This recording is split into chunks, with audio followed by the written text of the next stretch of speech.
Mari Bapak Ibu kita akan belajar satu kebenaran firman Tuhan yang akan menguatkan kehidupan kita di sepanjang hari ini, yang akan memberkati kita semua. Kita buka bersama di dalam kitab Roma pasal yang ke-12 ayat yang kedua. Firman ini tidak asing lagi dalam kehidupan kekristenan kita Bapak Ibu, karena sudah sangat sering kita dengar, sudah sangat sering kita baca.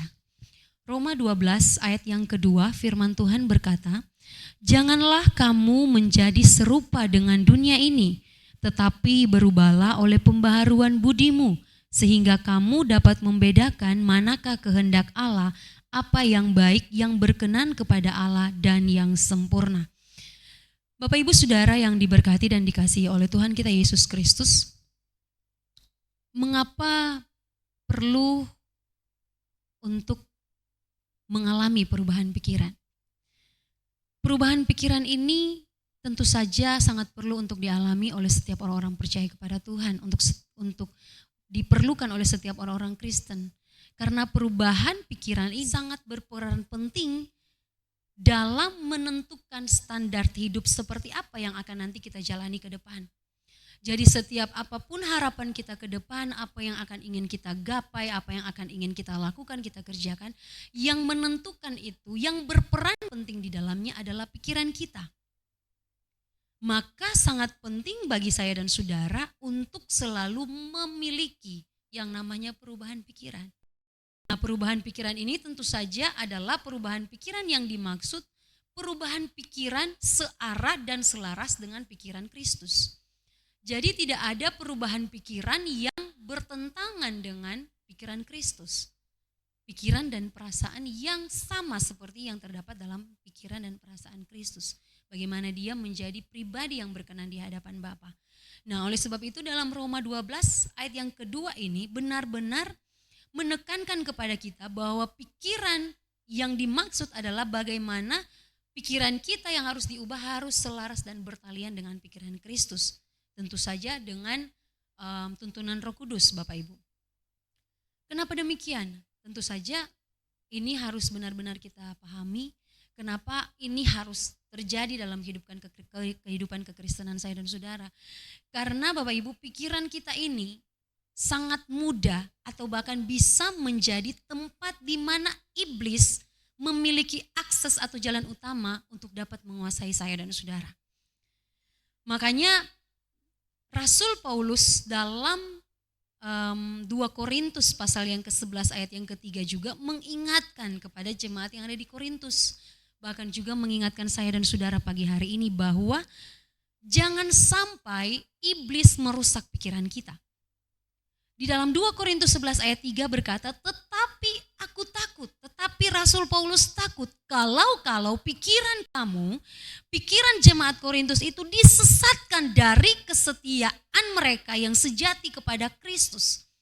Dicontohkan sama seperti Hawa diperdaya oleh ular dengan kelicikannya Bapak Ibu. Sedikit gambaran mengenai jemaat di Korintus Bapak Ibu. Jemaat di Korintus ini adalah salah satu jemaat yang juga dimenangkan oleh Rasul Paulus. Dalam perjalanan pelayanan Rasul Paulus, jemaat Korintus ini adalah menjadi salah satu jemaat yang dimenangkan oleh Rasul Paulus. Makanya Rasul Paulus sangat menjaga jemaat di Korintus untuk tetap mempertahankan iman mereka kepada Tuhan. Di jemaat di Korintus saat itu ada beberapa orang yang percaya kepada Tuhan, itu disesatkan pikiran mereka. Mereka mengalami yang namanya perubahan hati nurani karena disesatkan oleh injil-injil yang palsu, oleh pengajaran-pengajaran yang palsu Bapak Ibu.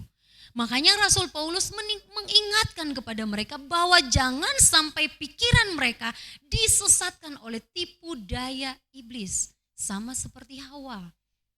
Makanya sangat penting bahwa perubahan pikiran harus tetap terus menjadi bagian orang-orang percaya, orang-orang Kristen yang hidup takut akan Tuhan.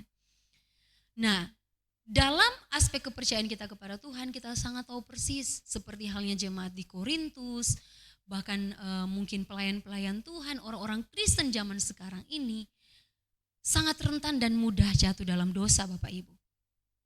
Menandakan bahwa betapa rentan pikiran saya dan saudara untuk dipengaruhi oleh iblis. Baik itu saya dan saudara Kristennya sudah lama, atau mungkin Kristennya masih baru, yang baru bertobat maksud saya ya. Itu sangat memungkinkan iblis bisa merasuki pikiran saya dan saudara. Itulah sebabnya kita harus mengalami yang namanya perubahan pikiran ini, Bapak Ibu.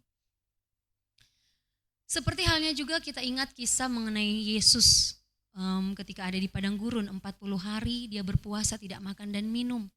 Iblis datang menggoda dia, iblis datang mencobai Yesus. Tetapi berbeda dengan Hawa yang ketika diperdayakan oleh iblis, Hawa jatuh dalam dosa. Tuhan Yesus ketika dicobai di padang gurun, dia tidak jatuh, Bapak Ibu. Yesus tetap mempertahankan imannya kepada Tuhan. Yesus tidak mempan dengan tipu daya muslihat iblis. Demikian pula dengan contoh dari murid Tuhan, Petrus waktu itu. Ketika Yesus dalam perjalanan menuju ke Yerusalem sempat dihalangi oleh Petrus. Tetapi Yesus menghardik iblis yang ada di dalam Petrus. Bahwa itu tidak sesuai dengan rencana Allah. Karena Yesus tahu persis bahwa apa yang dia lakukan itu selaras dengan pikiran dan perasaan Bapa. Demikian pula dengan saya dan saudara Bapak Ibu. Terkadang pikiran kita ini tanpa kita sadari itu menjadi hal yang akan menghalangi rencana Tuhan terjadi dalam kehidupan kita. Tanpa kita sadari justru pikiran kita inilah, keinginan kita inilah yang menjadi sebuah tindakan untuk menghalangi rencana Tuhan terjadi dalam kehidupan kita. Ada banyak hal yang bisa memperdayakan kita Bapak Ibu. Makanya kita harus benar-benar hati-hati, kita harus mengisi setiap pikiran kita dengan firman Tuhan. Kita harus berusaha setiap hari dengan sungguh mendekatkan diri kepada Tuhan.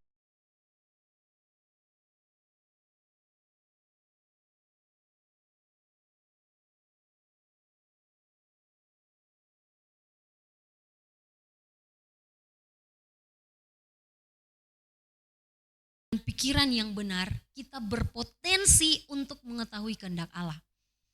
Karena tidak bisa orang yang memiliki pikiran yang tidak selaras dengan Kristus itu mengerti kehendak Allah.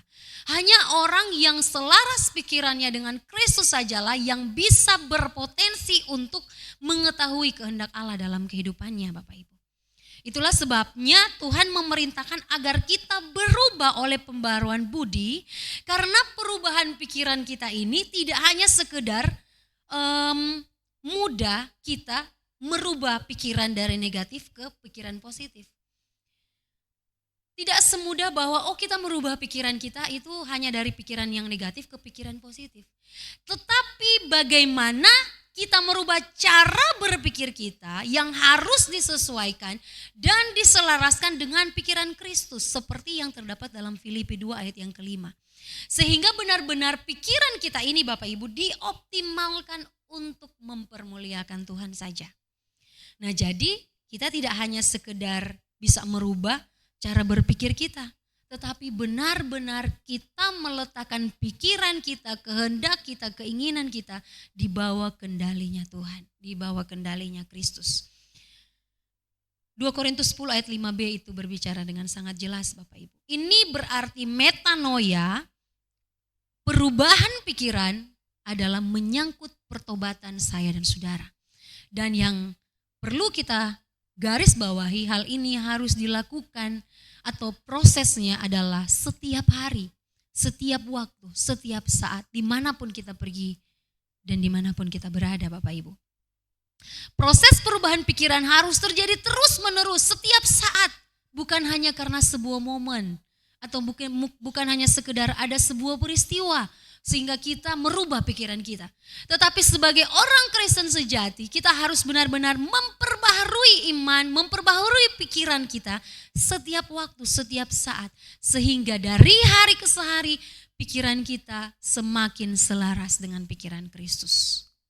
Dalam Roma 12 ayat yang kedua, firman Tuhan di pagi hari ini mau menunjukkan kepada kita bahwa sikap hidup jemaat di Roma dapat terjadi karena akibat proses perubahan pikiran yang selaras dengan kehendak Allah. Yaitu tentu saja apa yang baik, yang berkenan di hadapan Allah dan yang sempurna. Ini berarti saya dan saudara pun harus terus memperbaharui pikiran kita sampai mencapai kesempurnaan karakter Kristus. Karena untuk mengerti kehendak Allah, apa yang baik, yang berkenan kepada Allah dan yang sempurna, sekali lagi saya mau katakan, perlu yang namanya keselarasan pikiran dengan Kristus. Berarti perubahan pikiran tidak boleh hanya di kulit saja Bapak Ibu ya. Tetapi harus sampai di hati kita. Bukan cuman berubah gaya hidupnya kita saja. Dari perubahan dunia, gaya hidup dunia ke perubahan anak-anak Tuhan. Tetapi benar-benar hidup kita tidak sama lagi dengan dunia ini.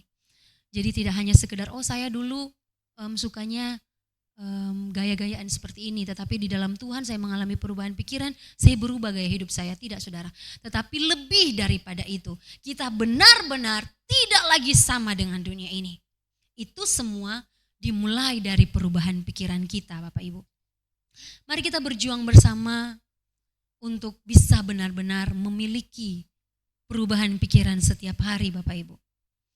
Karena kita harus ingat, kita sebagai orang-orang percaya, orang-orang Kristen, tanpa adanya perubahan pikiran yang selaras dengan pikiran Kristus, maka kita tidak akan pernah mengerti kehendak Allah dalam kehidupan kita.